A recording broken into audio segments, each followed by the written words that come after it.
Hey y'all, I left for a week and came back to a garden that do what gardens do best. Thriving, fading, and surprising me anyway. Let's go see what held on. So the first thing I want to do is just give a short update on the weather we've been having for the past few weeks. We are in Northwest Florida, Destin, and we've had some wonderful cloudy days, partially cloudy, little pop-up storms going over, and so we've had rain many days, though not most days, and we've had temperatures in the mid-90s, which has been very comfortable for the garden. Now it has been kind of interesting watching these storms that roll over us and roll by us. They have been just so dramatic and so exciting to watch. I just love watching weather. So let's get on with this garden tour and see what we're doing. While we're doing this, as we go along, if you see anything that you have a question about, please feel free to ask questions in the comments below. This is, of course, our Blackberry trellis. That's a goji berry plant, and the goji berries have all faded already. That's not really in this garden tour. It's just kind of stretched over here. The blackberries have gone. Most of them are eaten by the birds or dried up. There are a few good ones, and we're going to see if we can harvest any more. You'll see in the next part, the part 3 garden tour, where we do our raised beds, that there are very few blackberries left over there as well. They're kind of sad looking. It's normal for this time of year. We're starting to get hot. The spring season is coming to an end, and things are looking a little miserable for the wear. Here's our pomegranate trees, and I've got to say, now I took all of these little suckers off of here, and just in 2-3 weeks time, they have just come back just as strong on a few of these trees. You'll see the last 4 trees are really strong. Also, the 4th tree here on the north end of the backyard is strong as well. But look at the production. Now, this is kind of interesting because this tree over here has very few suckers on it, which we cut off all the suckers off these trees this year. And look up here at the production this tree is making. Look at the size of these pomegranates. They are beautiful, they're big, and they're going to be just wonderful to harvest. We're going to get a lot of pomegranates off this tree here that does not have suckers. If I go back over here to this tree that has all the suckers, there's hardly any. There's a few. I can see one sitting up there, right there in the middle of the screen. Not very many, and they are not very impressive. So I am really feeling like my theory that the suckers being removed helps the production is indeed a fact that I need to start pursuing. We do have our Everglades tomatoes still climbing up these pomegranate trees. This was something that happened last year. I had one accidentally grow up, and you can see way up there in the top it is growing, and I don't see any buds on this one yet, but they will be coming. Now that's way too high for me to harvest, so I'm not sure what I'm going to do with that yet. This one over here, you can see this one's climbing another branch over here, and we just let the Everglades tomatoes climb the pomegranate trees and see where they go. Now the next one over here that's growing this pomegranate tree, and incidentally, notice we have suckers down here. We don't have a lot of production on this tree for some reason. So again, I think I'm being justified in my theory. In fact, I'm looking up here. Do you see any pomegranates? I see no pomegranates on this tree whatsoever. Huh. Well, that is fascinating. But look at all these water shoots. Now this one was probably one I missed. It's a tall one. It's about 8 foot tall. I probably missed that one. But some of these shorter ones, I need to get in here and clear those out. This Everglades tomato gets the least sun, and you can see it's only grown up so high and is not very impressive. So this is right at my eye level right here. So, you know, a little under 6 feet. Again, experiments, folks. Got to figure out how things work, right? This is the 4th pomegranate. It has a few decent sized pomegranates. Of course, some of them get eaten by birds, and that's okay. We can share. There are not very many pomegranates on this tree. That is interesting. That second one over there is the one that's producing the big ones. That's kind of fascinating to me. And the second one's the only one not putting out suckers. We come around to the back side of the blueberries like we normally do here, and you'll notice the blueberries are gone. The birds had their way with them. We do have, you can barely see the grape arbor through there, and we do have a thrasher nest right there in that grape arbor. You might even hear him angrily screaming at me as we're going along in this tour. A life of a garden. Sometimes you just have birds that eat more than you wish they did, but frankly, This year we kind of gave up on our berries because we just didn't have time to do the harvest. We could have harvested a whole lot more and just didn't, folks, because, well, you know, life. This is our back blueberry bush here. We have two types of blueberry bushes so that they will pollinate each other, and they do pretty good.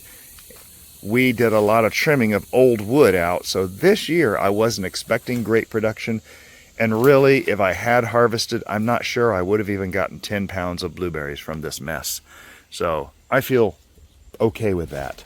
Back here in the meadow area, we have, of course, our bee box, the star of the show. If I zoom in over here, you can see the bees are happy. They are caking up on the outside. They were thicker this morning when I was walking through here, but they're still doing all their work that they need to do. Now here in this meadow area, we do still have our comfrey down here. Now this comfrey is not looking so great right now. It's had a lot of direct sun on it, and I guess they start to fade during the summer. There's one over there in the shade. It looks to be doing better than this one that's in direct sun. However, we do have another one over by the watermelon patch that's in all day sun that looks just fine. So I'm not quite sure what to think about it. We do have a bag of mint back here that we put here to keep away pests. There's some other stuff growing in here. I occasionally come in and do some cleanup, but this thing is doing fine. It looks a little wilty right now, but I'm not too worried about it. This is one of the bags that we planted out in our responsibly growing mint video we did not too long ago. And of course you see that link in the corner. That means that there is a link down in the description below. If you look at the index timestamp section in the description, you will see that there are a bunch of links to other videos, sometimes other channels when they're appropriate, and you can get more information. Now we are working over here just feet from the bee box, which is about 8 feet to my right, and we have some trees over here that we need to get pulled out. And I am pulling them out by the roots. Can you see how that root down there? I'm pulling them out by the root. These are trees that I do not want growing over my blueberries. They have enough with this magnolia tree that they're competing with. Now personally, I call these pepper trees. I know they're not pepper trees. They grow from this tree that's up over us here. It's a junk tree that offers a lot of shade, so it does have value, but I don't want them to be growing here. So I will come in here with my favorite shovel. You'll notice I'm using a sharpshooter, and I like this because I can dig way deep down and pop the root off down at the base. I'll go down about 4 inches away from the base of the tree. These things grow a taproot straight down, so they're normally very easy to get to the root. You can see I got all that root. That's what I need to get right there. That's a good sign.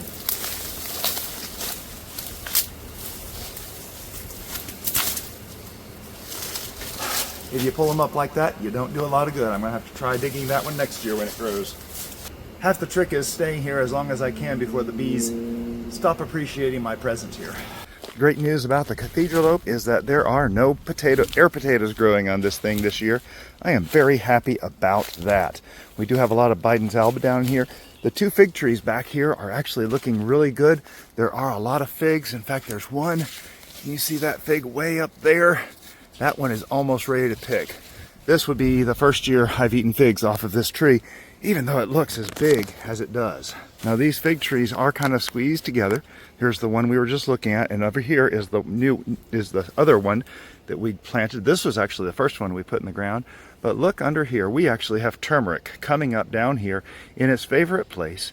Look at the orange flags. You can see there's another one off here to the left, and they are growing strong. This is the kind of an area that turmeric loves to grow in.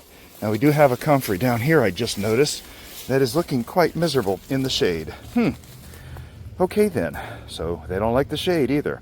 Well, this guy's just giving up the ghost. We do have our Loquat hedge right here, and this Loquat hedge has 5 trees on it. This first tree hasn't been topped yet. In fact, if I come up here to about eye level, this is about where I want to top it. If you'll notice on the other tree, I actually topped it right in here, and it's already growing up around. I did this last winter, but I don't want these things to grow taller than that.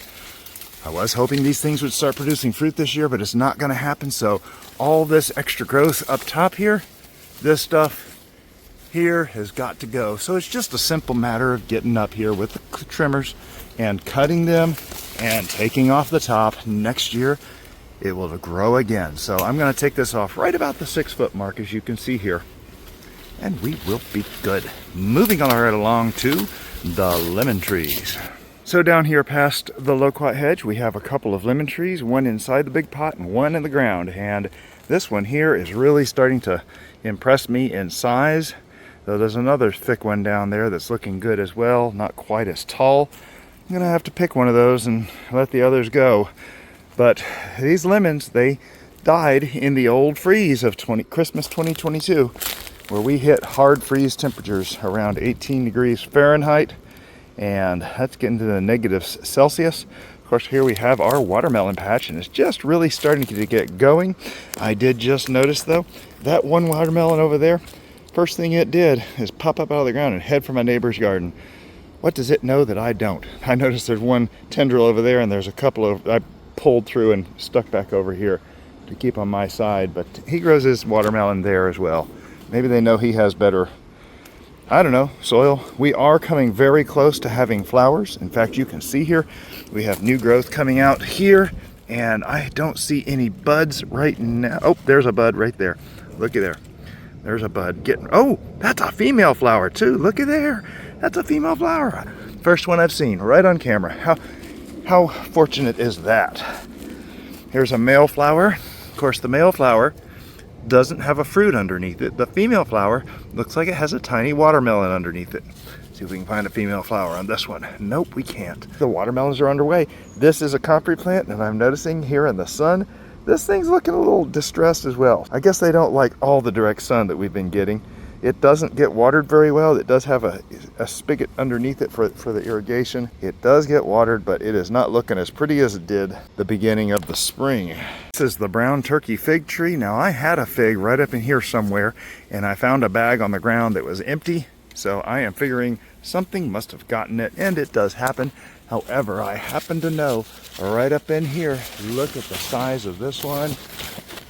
Look at the size of this one here. This one is ready to go, and we are picking it. That is a thing of beauty. That is a brown turkey fig.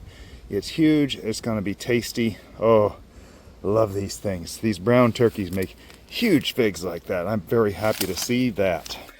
And so we're sitting in Mrs. Bowtie's office right now. Let's see if I hold this thing just right. It's a fig as big as my head. Look at there. See, it's almost as big. Oh, it's even bigger than my head. Isn't that awesome? This is that brown turkey fig that we picked up. Mrs. Bowtie is over there. We're going to try this thing because we both like figs. And this thing looks perfect. So a little bit of white on the stem there. It's soft and mushy. Oh my goodness, it's going to be delish. Now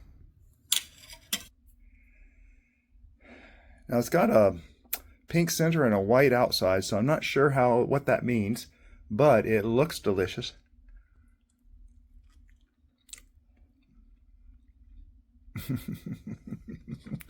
Oh, it's delicious.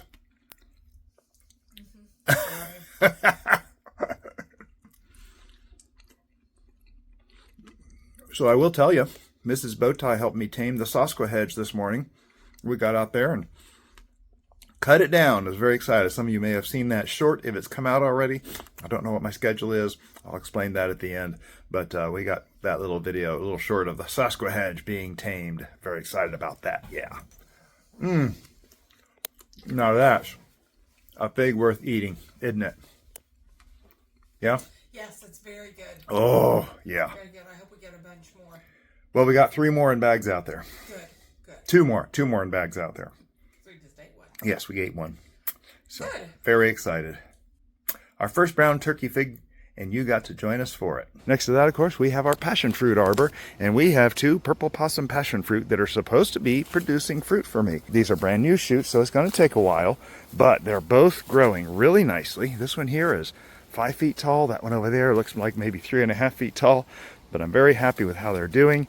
This is one of our mints down here, and this thing is doing just fine. It doesn't look quite as full as it did last month, but it is looking good. Now, one thing we have here is this little vine here, and this is a bit of a nuisance. This is not a cucamelon, people. It's the slightly toxic version, and This thing grows everywhere, and we try to pull it out, but it is a bit of a nuisance vine here, and it covers this fence, which really isn't too much of a problem. But anyway, we see these about this time of year, and then they kind of die away. The jasmine. In fact, you can see here is that vine. In fact, I saw this on Castaway Cay, Disney's private island, and I thought, oh, it's here too. So this is not uncommon stuff. It does come up a lot of places, and I work on keeping this stuff down as well. It's spread a little more. If you can see all that brown stuff down over there, that's it from earlier in the spring that I kind of broke the base of. But as we come along here to our jasmine, we notice that we are beginning to have pods on this jasmine where the flowers were. I'm very happy to see that. There should be quite a few of them on there, I hope. I don't see, oh, yep, there's some more. There's some more little pods that's supposed to have seeds in them. The bees were all over there. So I'm feeling very certain that these things are probably pollinated. So this is a 17-foot tree trunk. It measures about 4 feet across up there at the top. It's huge. It's not going anywhere for a number of years. So we leave it here for this particular jasmine, and we're very happy with it. It has grown thicker this year. By next year, this is going to look beautiful. I can't wait to see the flowers next year. Coming across, of course, we see our neighbor's sunflowers, which are looking enough to be jealous over, and the woodpile, which has not been touched. And of course, we have the solar wheat sauna, and this, of course, is the machine I built to dry out bad weeds, the leaves, the stuff that might propagate, and kill them off so we can put them in our compost. And here you can see me just lifting off the glass, and I take off this cover, and we take the compost, take out the dried dead weeds. We just drop it on top of the compost, and I am done. All I have to do is pour another bucket of weeds in here, and of course that bucket just stays here, so as I get weeds, I just throw them in that bucket, and it's great. I have really enjoyed this. It's given me a lot of good browns for my compost, which is something I'm always looking for. The pumpkin patch. The pumpkin patch is looking quite nicely, in fact. The flowers are not here yet, though I did see, where did I see something close? Here's a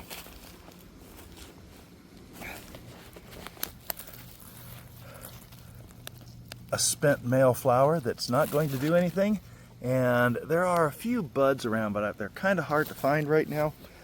It won't be long until these things are ready to start producing fruit, and we'll start seeing female flowers, but it's not this month. Look at that mint right there, looking all bedraggled. Tells you how hot it's been and humid. Oh my goodness, it's been humid. The corn patch, of course, I'm leaving covered. I may just drop another piece of cardboard on top of that in a month or two just to keep the weeds at bay until we finally get around to using it. Now we have on the south end of our backyard, we have the 4 pomegranate trees. We have one here, one there, and one over there. Now each one has a challenge. Number one, this first pomegranate, I have tried to keep the suckers off. I've done pretty good. It has a tomato growing up it, and look at this. Look at these tomatoes. In fact, you can see there's actually buds up there. Isn't that cool? So this one here, the Everglade tomato here, is doing well. This lemon tree is doing amazing. This is one of the ones that's not in the pot. There's one that's in the pot, and there was one bigger one that's over here on the other side. I don't see any lemons on this one, which kind of surprises me, but look at those spikes, people. That is some dangerous thorns. Ouch. I do want to show you, we still have our lemon, and I'm very excited about that. We're going to have to do something special with that very lemon. And of course, as our norm here, we have some dark clouds approaching from the distance. Those clouds are over Fort Walton Beach, which is on the other side of the Choctawhatchee Bay. They will probably dissipate by the time we get here. In fact, if you look up, you can see some have already dissipated and become less menacing. Our second tree has the comfrey plant underneath it, and I have a feeling that comfrey plant is probably being a challenge, but also check out this vine here. I have pulled these vines off all the time, and I need to get down there and get the roots out for this thing, but it is a nuisance. I clean it off, either the rosemary over there or the pomegranate tree, every single month. It's just something I do regularly. In fact, I see one right there on the rosemary. Look at there. See that? Oh, it's all growing down there. Anyway, this rosemary plant could have been, may have been here as much as 20 years. It is original to the property, came planted from the previous owner. I'm quite honored to have his handiwork because he was a gardener too. One of the reasons we bought this property is because it was touted as a gardener's paradise. And yes, it has been. The third pomegranate here. Now this pomegranate has underneath it somewhere another Everglades tomato, and this Everglades is growing way up in the middle. And let me see if I can find it up here, right there. I did think I saw some buds, so you can see that Everglades is growing way up in the top of that tree, and hopefully it will start giving us fruit here pretty soon with new buds. This one is low enough that I can harvest with a short ladder, but notice this tree has a lot of suckers on it. I have to get in here, clean out these suckers, because it doesn't look like this thing's going to be producing fruit with suckers on it. I see a couple of flowers. You can see that red thing right up in there. That's a flower. No fruit yet, which I think is very interesting. There's another fruit on the other side up there, but I think these suckers are sapping the life out of that fruit. The last of the 4 pomegranates over here is the same story. Lots of suckers.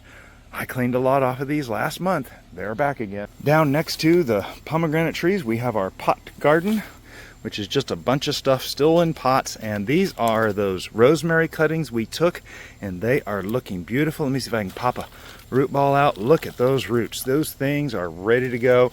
I've already planted out a few of these. Well, let's see. 1, 2, no, I guess just one of them. But most of them survive. We probably have about 40 survivors here out of the original 54, maybe a little more than that. So I'm very excited. We have more rosemary plants that will be put all around our property. And of course we have some of the other pots. This one's still buried in rosemary, in weeds. This aloe down here, it's a big aloe. I really need to get this thing repotted and do something with it one day when I have time. We have our Dietes bicolor, which does this beautiful little flower down here, and it is a moisture loving plant, though it can withstand our droughts. I was just talking to Shawnee Grows in comments that you can see on this video linked in the description about how I could make my own rain garden out of this papyrus. This is an umbrella papyrus, which I'm very excited to have inherited. And it's growing strong. It's got another Everglades tomato in it, but it's doing all right. There's a couple of Everglades tomatoes growing in there. It's not hurting the papyrus right now, so I'm not going to bother with it. Around the corner here, of course, we have another mint. Down here, look at this. We have a big old weed with thorns. Look at that thing. This is, of course, our Carolina horse nettle. Look at these thorns on the bottom of the leaves, thorns on the top of the leaves. Do horses like to eat these? I can't imagine with all those thorns in it. That must be an uncomfortable eat. These things are just gnarly looking. Is that a mint? Oh, it is a mint because it's in a mint pot over there. Looky there. This is a chocolate mint over here in this pot. This is actually my original plant that I started all my chocolate mint from. This one original plant. And all I've been doing is just pulling a little bit more out of it and moving right along. Pull the weeds because right now we're having a garden tour and I feel obligated to make things look neater. About the only time these things happen. So I'll pull a few weeds just to make it look like I actually garden here. This here is my big aloe that I love the most. It has these beautiful red buds every year, or not every year, almost every year. We had some back in February, I think it was. Beautiful red blooms on this thing. And of course we have another pineapple in the middle of the rosemary that I forgot to mention. That thing is struggling, but it's getting watered regularly because there's an irrigation head right there over it, so it gets watered every other day. And of course that brings us around to our magnolia trees. We have 2 magnolia trees. This one is of course the one at the north end of our backyard, and you'll notice the severe lack of flowers. The heat has come, the magnolias flowers start to fade, and that's the same story with this one right here. There was a big old flower right on the end of that thing that sat there for a very long time, and it is looking ugly now. But they're old trees, they do wonderful, and we love these trees. They cast a lot of shade on our house. And of course the palm tree. Still haven't done anything with it because I'm a lazy gardener. And we come back here, of course, to the compost, and you can see from where I dropped that compost on there earlier to now, that's how much this thing has sunk in a little over 2 weeks. So it's taken a while, but this thing will drop and sink and decay, and this thing will just go down a level. The only thing we do here, we put browns in here, I put all our grass cuttings in here, we put our kitchen scraps in here, and you go back and look at that compost video I did. There's 2 of them. There's the full-length video, and then there's the short that talks about how to take care of the smell. You saw on there how I buried my scraps in here, and that's why I keep a fork here. And I do have a new little pitchfork that's going to be here for this same job. I basically come in here, dig a little hole with the fork, drop the kitchen scraps in there, and then we move along. That's all it is. And I do that about every 2 or 3 days. I drop those scraps like you can see me do here. If you bury that 6 inches down in the top of your compost, I've never had rodents in here at all. All right, so then we come around to the end of the outer garden bed tour. And of course, I'm Bowtie David. This is the Bowtie Gardens. No bow tie today because all my shirts are in the laundry right now because we just got back from a trip. So everything is getting washed today. No shirts. I decided I'm going to take a break today and get going. Do not miss the third part of the garden tour because we're going to talk about the raised gardens. We got a whole bunch of stuff going on. We have stuff growing strong over here. We have stuff producing. We have stuff not producing just yet. So be sure and watch for that. If my schedule holds the way I'm hoping that that tour will come out the day after this one. So if this one comes out on the 29th, then that one should come out on the 30th. If this one comes out on the 30th, maybe I'll do that one the night of the 30th. I don't know. I've got to get a whole bunch of videos edited because I'm running out of time in the month and we got to get done. So loving this weather. We're completely overcast right now. I don't believe we're going to get any rain out of this particular storm, but we do have storms that have been giving us a nice amount of rain for at least 3 weeks now, every few days. It's been wonderful. It's been a nice time of year for us before we get into summer when all of this disappears. And this has been a better summer than last year. Last year we were already in the upper 90s for highs, the upper 80s for lows. We were there for 5 months. This year we're not going to do it like last year, and I'm very excited about that because we're going to have our normal weather and it's going to be a good year for the garden. Hey, if you have not done so already, please subscribe to Bowtie Life so you're always reminded of what's coming out. And we appreciate everybody watching, and tell us below what's going on in your garden. What's the exciting thing in your garden this time? Right now, I'm excited about those pumpkins, even though there's no buds on them. The watermelons, we got buds on those. We have a few figs. We got that brown turkey fig. Oh my goodness, we're going to go and try that right now. I probably included it in the video already. But that big old monster brown turkey fig, those things are delish. You look around my garden and you know it's true here. Your garden doesn't have to be perfect. It just has to be yours. Make your garden your own. Try planting something, even if it's a single tomato plant in a pot. It's wonderful to be growing your own things. Turn your waiting room into a classroom. Learn how to grow things because one day you're going to have a little more space. Maybe room for 2 pots, maybe room for a whole farm, and you'll be able to grow all kinds of stuff. So get out there and get growing some good stuff for yourself and your family, and have a blessed day.